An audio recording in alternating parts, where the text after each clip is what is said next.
Hello my friends and welcome to Turn 1 Soaring.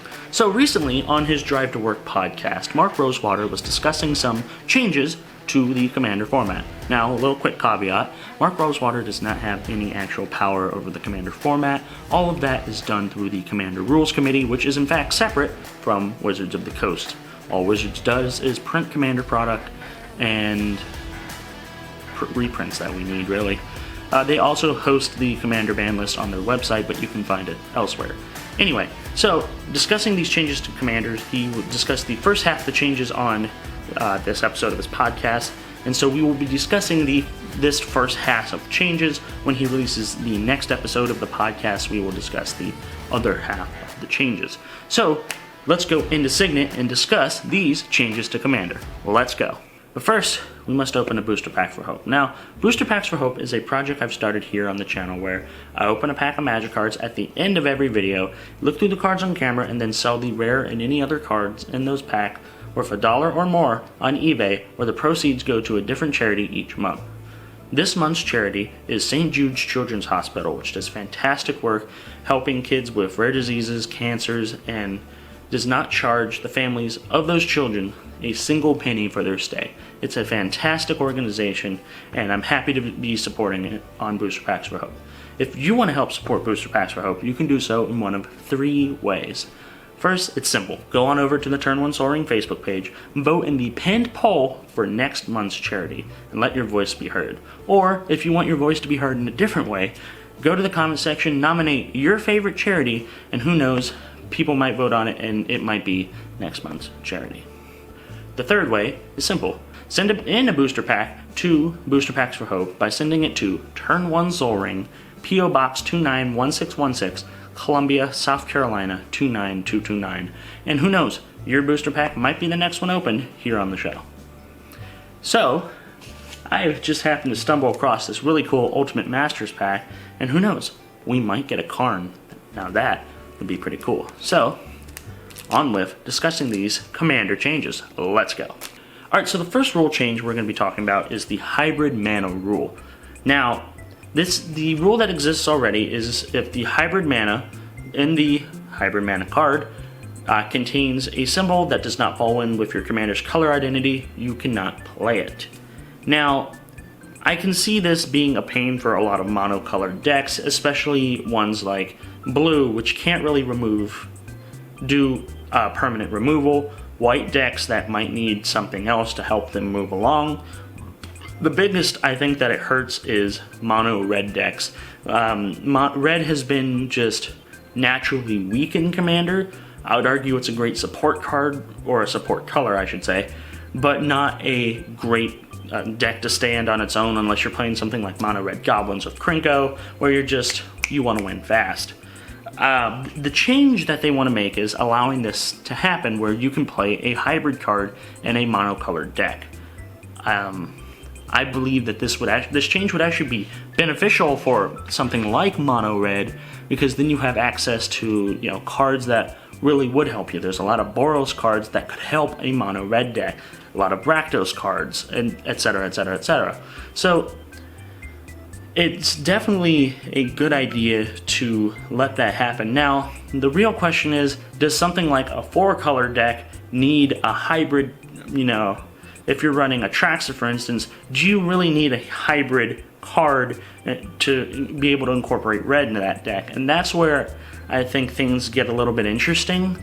I could see the rule working well if it's a monocolored deck. But once you start getting outside of that, that's when it starts getting weird, and you can effectively start turning any monocolored deck into a 5-color deck.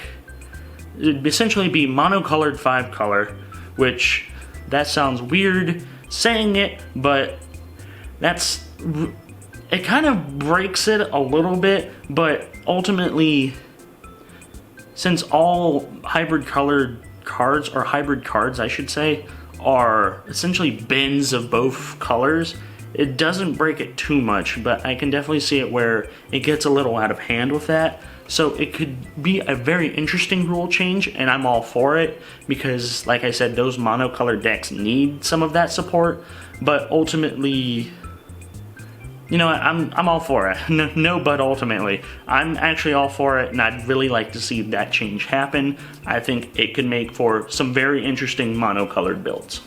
The next rule change we're going to be talking about is no max deck size. Thinking about increasing commander decks to, you can have as big of a commander deck as you want.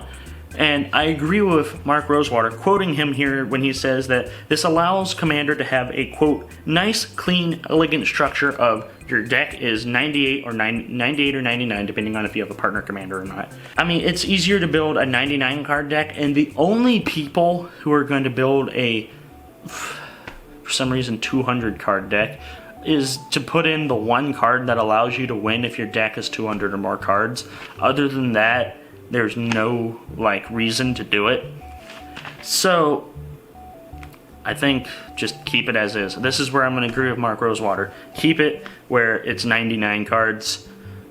There's not going to be any problem. Congratulations, there's one card you can't run in Commander. That's just, kind of find that a little bit silly that you'd want to increase that deck size. It's already, like, that's already big enough. Like, allow me to use an example.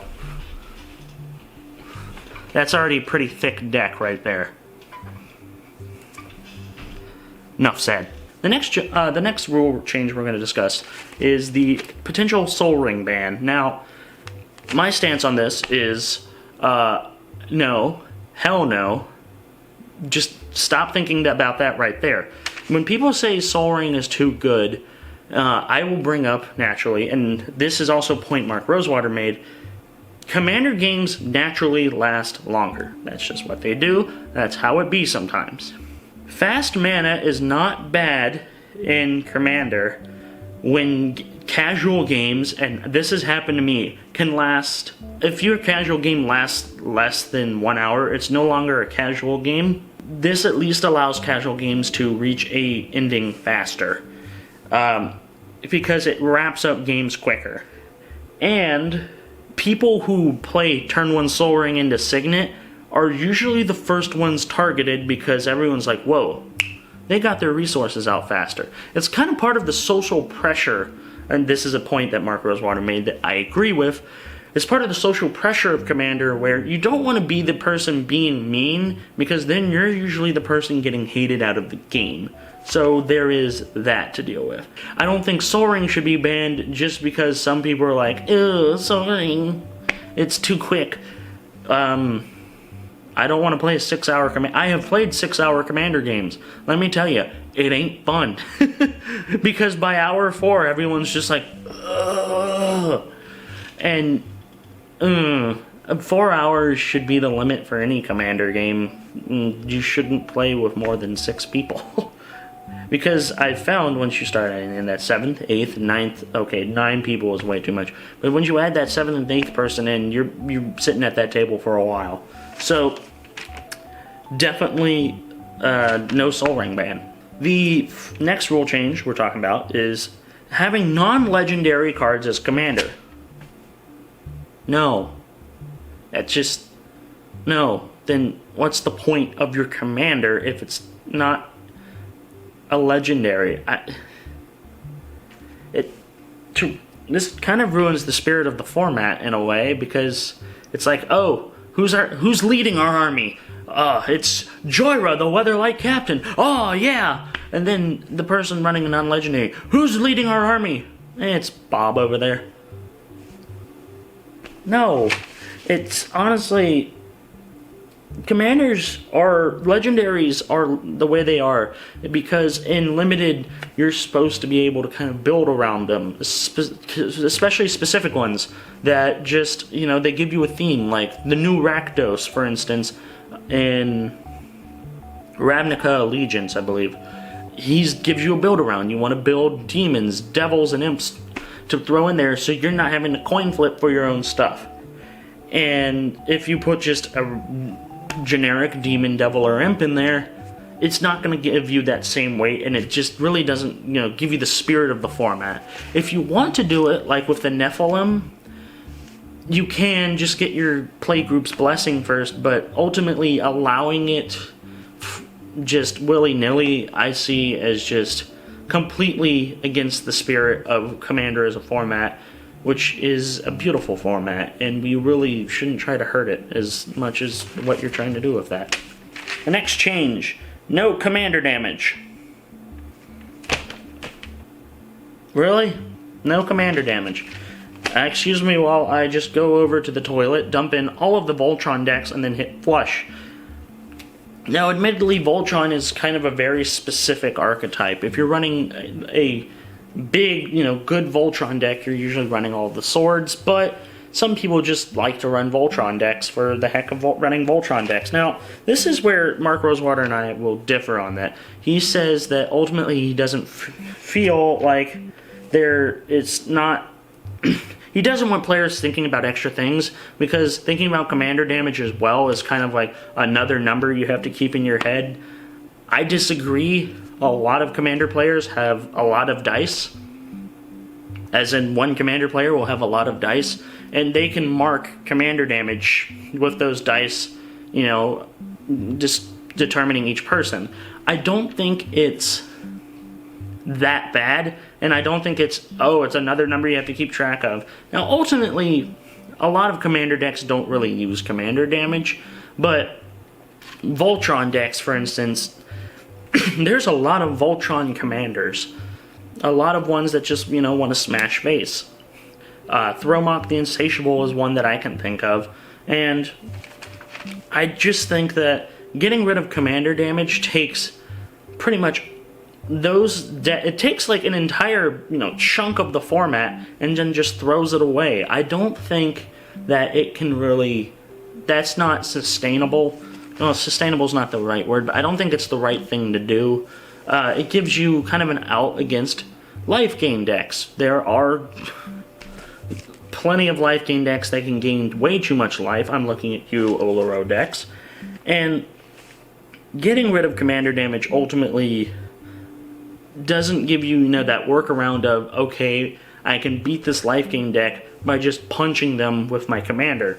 And that's just kind of just silly to me. The next rule change that was discussed Alright, so the next rule change that was discussed is a fourth player advantage. Mathematically, it has shown that the first player the one to go first, usually has more of an advantage to win. However, when you start adding in that third and fourth player, that fourth player usually has the least amount of advantage. Now, mathematically that is what's shown, but I've found that whenever I go last, it's really nice to see how the board develops before it gets to you. Because you're kind of the person to, quote, end the round, and you get to kind of see how the chips fall before they get to you.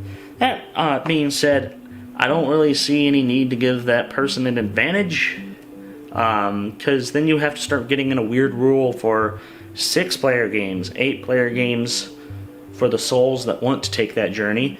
But I would just leave it there. The next rule change we're going to be talking about is changing the total amount of poison to kill someone. Now, poison, that sounded less dark in my head. Anyway, poison, right now, if you get 10 poison counters on you, you're dead in Commander. It does not matter what your life total is, you do not pass go, you do not collect the good old $200. And I will actually agree with not changing that, because of how aggro decks work. Now, I agree with Mark Rosewater on this, and he's heard this from other people, where you don't want to really... Because aggro decks already are kind of nerfed in Commander, where you can't... It's hard to deal 40 damage with aggro decks, because eventually the other decks will catch up to you, and then that whole social pressure thing I talked about earlier, everyone's going to immediately be like, you need to die. So there's that, and ultimately that is something that, for better or for worse, that's just how it be sometimes. And this allows aggro to build a deck to where they can, get that kill quickly, because that's what they want to do. In regular Magic, i.e. 60 card, 20 life, that's much easier for aggro to do, because they can build that board state early. Think of it kind of like a Rakdos deck. You'll build that board state early, you keep swinging, and the Azorius deck can't really catch up to you unless it makes some really good plays. Now, that's kind of how Aggro needs that little thing of, hey, I can play Infect, I can get those kills early, and, you know, make people, you know, forced to step up and stop me now, or, you know, I'm gonna win the game. I think that is something that aggro decks can use and should use, because that's a good way of being able to get their wins, so to speak. The final rule change is bringing back the tuck rule. No. No. And so those were the first half of the changes that Mark Rosewater discussed in his Drive to Work podcast. So what do you think? What do you think about these changes to Commander? Let me know in the comment section below. If you enjoyed the video, please leave a like and share this with all of your friends who play Magic. It really does help the channel grow. Something else that helps the channel grow is subscribing. Please do consider subscribing down below. It really does help the channel grow and allows more people to see the channel and allows me to make more content. And if you want to get more notifications about the channel, know what's going on, maybe I'm doing a special project, go on over to the Turn 1 Sol Ring Facebook page, leave a like, and follow the page there. I post pretty much all my updates there. That's my only social media besides YouTube. So, I believe we have an Ultimate Masters pack to open. So let's open it. Alright, I haven't opened Ultimate Masters in a while, ever since it first came out, and I bought a booster pack of Ultimate Masters. Now, I think that the rare is here. So, yeah, alright. So we have a Wandering Champion, which is, deals combat damage to a player if you control. Nice little card draw. Repel the Darkness. I love the name of that. Tap up to 2. Nice little kind of control the board piece for white. Spark Spitter. Love that. And make a little token. That's with Trample. 3/1 with Trample. That's nice. Groundskeeper. Return target basic land card from graveyard to your hand. That could go in a nice little budget Lord Windgrace deck. Grave Scrabbler. Madness. Ooh, that would go nice in the Madness deck. And if Madness cost was paid, get Recursion. Nice. Foil. You may discard an island card. Oh, this is like discard an island to... This is not bad. A friend of mine, when we opened our booster box of Ultimate Masters, we had a foil, and I think I let him have that. Wild Mongrel. Discard a card. And becomes the color of your choice. Interesting. It teaches you to play dead. That's funny. That's funny flavor text. Mad Prophet. Haste, and you can use it to discard a card and draw a card. I could totally see this seeing play in some decks. Not all decks, but some decks. Treasure Cruise. That is a good card. Scuzzback Marauders. Persist. Trample. Jesus. Now we are on to the uncommons, and we have Anger. Haste, as long as it's in your graveyard and you control mountain creatures you control have haste. This is a great card. This should go in any red deck, or any deck running red, because having haste is a beautiful thing, and unless they have like a Bajuka Bog or something to get things out of your graveyard, this ain't going to be dealt with really easily. Urban Evolution. Draw 3 cards and play an additional land for 5 mana. Not bad. We should have one more. Uncommon, yep. Unstable Mutation. Enchanted creature gets plus. This is from actually, I believe this was done in Alpha. And it's a really good card. Alright. Our rare is Thespian Stage. You can add a colorless and have it become a copy of target land, except it has the ability to copy target lands.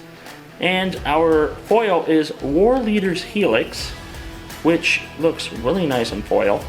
Is deal 4 damage to any target and you gain 4 life. This looks really good in foil, holy crap. So yeah, we have some pretty good rare. Thespian Stage is a really good rare for those of you who do not know. So, very good, some really good cards in here. So if you want to potentially get this Thespian Stage, go on over to the Booster Packs for Hope eBay page, which link in the description, and you can throw in a bid for this Thespian Stage, and who knows, the next owner of this Thespian Stage could be you. So do go do that, and remember, have great games, and have a good one. See you guys next time.